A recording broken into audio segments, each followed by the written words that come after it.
Good evening, everyone. I'm your host, Elijah Hill, and welcome to Book Talk.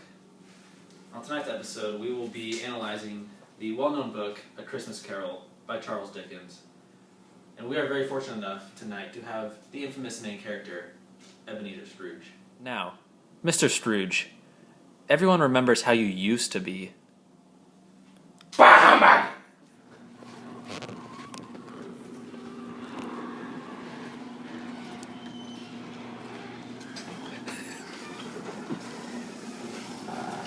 Bah humbug! Get your money. Get your money. Get your money. Get your money. Get your money. Get your money. Yeah, that was the old me. Different person, completely. Now, after the paranormal events took place, I'm a changed man. I'm caring, giving. I love the holidays. I'm as festive as they come. I even went out this year and had this specially ordered. It's a carbon fiber crutch for Tiny Tim. So it will never break. It's sturdy, and he can get around just fine on this. And that really shows off how different I am now that I'm caring and just a festive person in these holiday times. So, Mr. Scrooge, in that very first scene when you saw Marley as a ghost, from a reader we saw that he was very frightening and he had, I believe it was chains around him. What did you really see from all that? Well, Elijah, what it really meant to me was not that it was just chains or his scary appearance. Those chains was the money and the power and just the money mostly that he had become, and it was his own choice, and that continued with him into the afterlife, and it really got to me at that point initially. Yeah.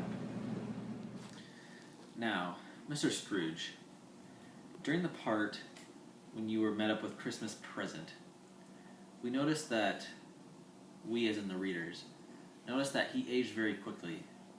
Why do you think so?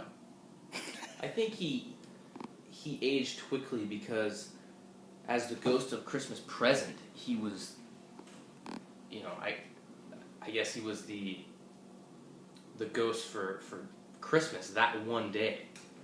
And we saw, as time went on in that day, his appearance changed, he got older. And I think that could also foreshadow that if I continued my egotistical ways, that I would end up like him in a brief life.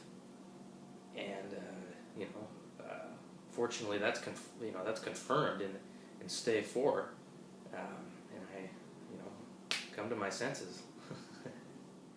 So, Mr. Scrooge, we all know in that very last ghost scene, when I believe it was the ghost of Christmas Yet to Come, there was a part in the book where you saw your tombstone with your name on it, and at first you didn't know it was your name, but after you realized and you let your thoughts kind of gather in about seeing your name on a tombstone and knowing that you were no longer there, what were your initial thoughts when that happened?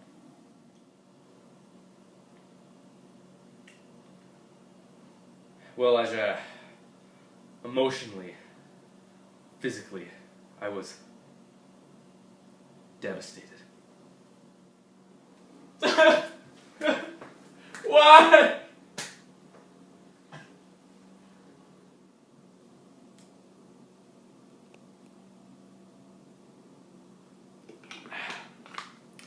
Well, I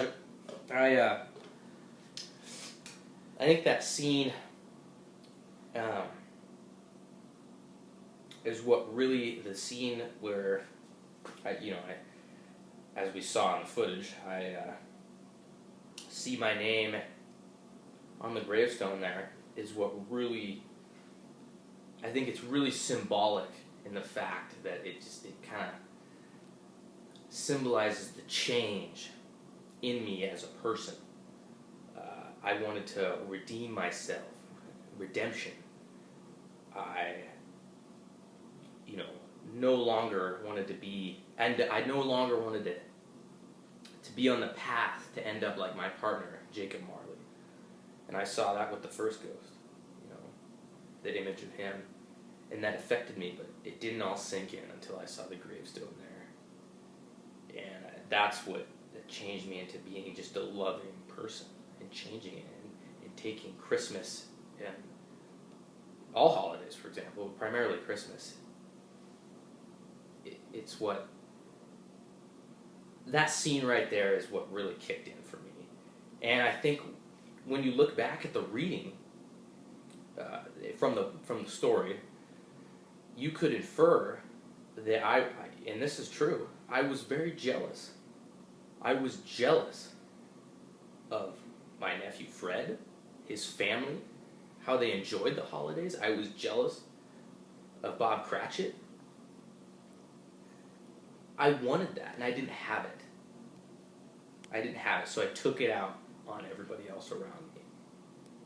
So now, Mr. Scrooge, that we have the key questions answered, what are you up to now? Well, you know, I've been pumping iron and just enjoying the holidays. Christmas! Thanks for watching. Yeah, just broke an ornament, no big deal. Thanks for watching, guys.